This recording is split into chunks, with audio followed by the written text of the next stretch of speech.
Baik, bismillahirrahmanirrahim. Assalamualaikum warahmatullahi wabarakatuh. Welcome back to my channel. Selamat malam ya untuk rekan-rekan guru sekalian.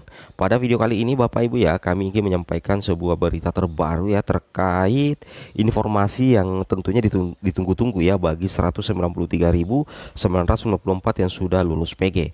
Di sini Bapak Ibu ya, ada kejelasan dari BKN dan Kemendikbud ya terkait pelaksanaan P3K 2022 dan info terbaru untuk penempatan 193.954 guru lulus PG ya di P3K 2001. Dan saya himbau kepada rekan-rekan guru ya, saya ingatkan agar selalu stay di Instagramnya Prof Nunuk Suryani, karena di situ akan banyak informasi-informasi terbaru terkait P3K Guru 2022.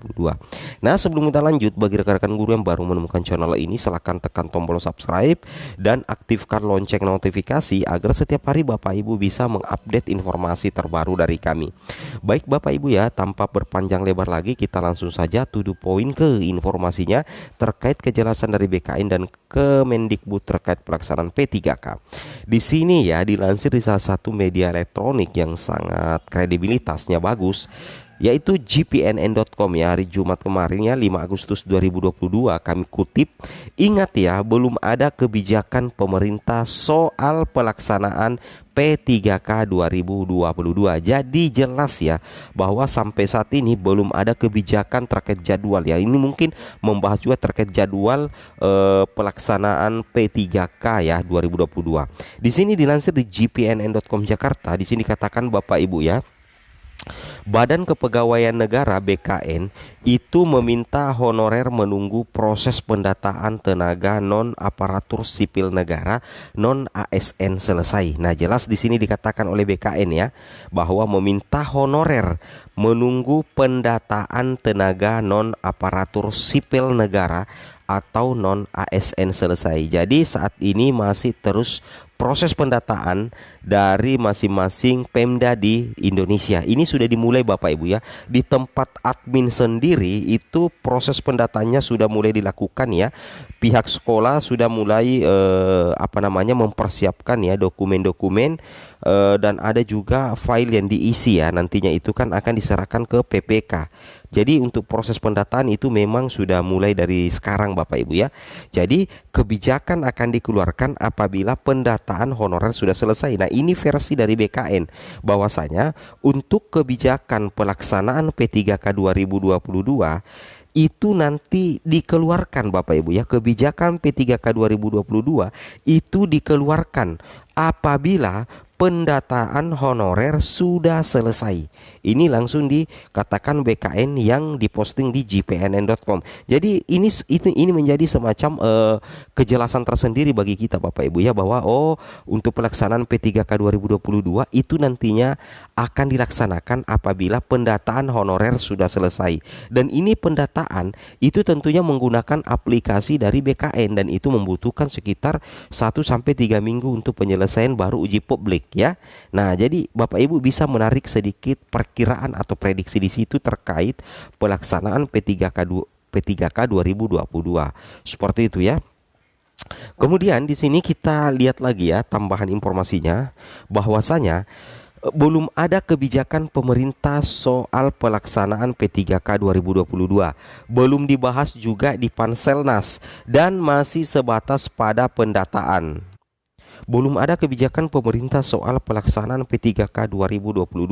Belum dibahas juga di Panselnas Bapak Ibu ya, dan masih sebatas pada pendataan.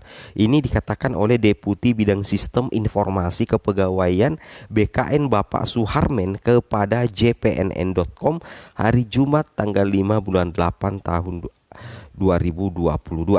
Nah, jadi intinya seperti itu ya terkait dengan pelaksanaan P3K 2022 itu sama sekali belum ada kebijakan Bapak Ibu ya terkait kapan pelaksanaan P3K.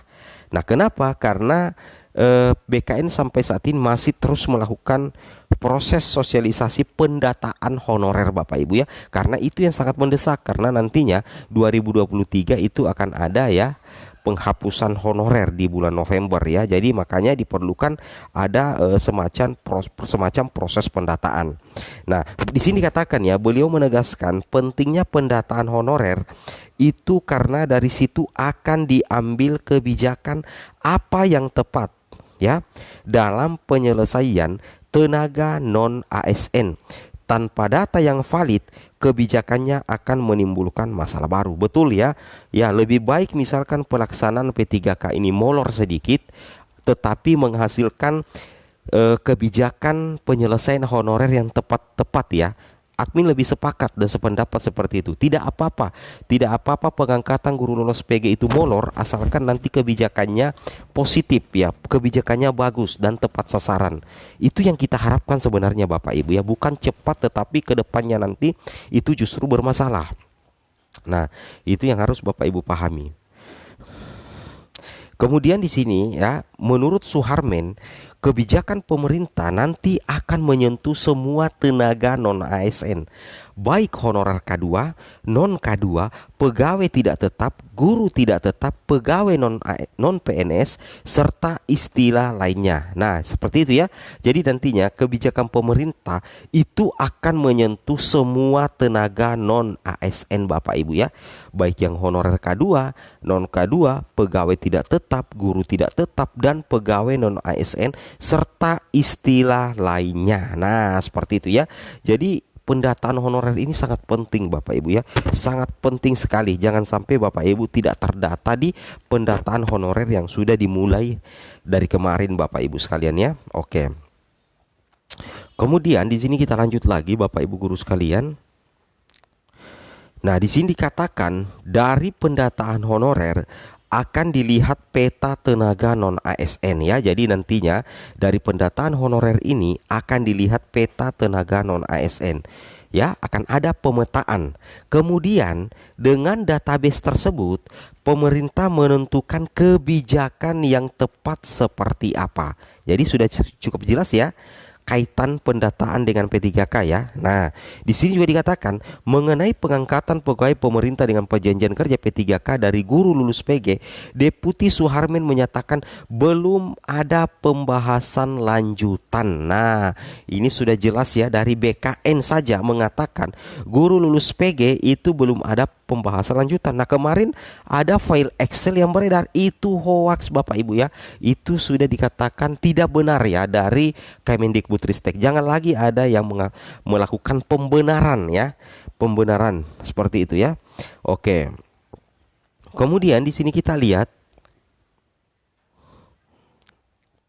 namun dalam pendataan honorer juga itu menyasar guru lulus PG karena statusnya tenaga non ASN ya.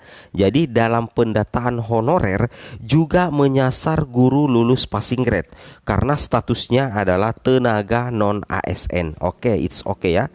Nah, jadi intinya adakah kaitannya dengan guru lulus PG dengan pendataan? Ya jelas dong, karena posisi dari guru lulus passing grade itu sendiri adalah tenaga non ASN Bapak Ibu ya. Tenaga non ASN. Ya, ini sudah sangat jelas ya. Kemudian di sini dikatakan juga ya dari Kemendikbudristek ya, melalui Sekretaris Ditjen Guru Tenaga Kependidikan GTK Kementerian Pendidikan Kebudayaan Riset dan Teknologi ya, Prof Nunuk Suryani, beliau menegaskan bahwasanya penempatan guru lulus PG belum dimulai. Para guru lulus PG diminta menunggu informasi resmi dari pemerintah. Belum ada penempatan guru lulus PG, ditunggu saja, nanti pemerintah pasti mengumumkan secara resmi. Nah, intinya seperti itu Bapak Ibu ya. Bapak Ibu tunggu saja pengumuman resminya, sambil Bapak Ibu tetap stay di channel ini agar kami selalu berbagi informasi yang sesuai dengan apa yang diutarakan oleh Kemendikbudristek. Oke, mungkin cukup sampai di sini informasinya. Semoga bermanfaat. Assalamualaikum warahmatullahi wabarakatuh.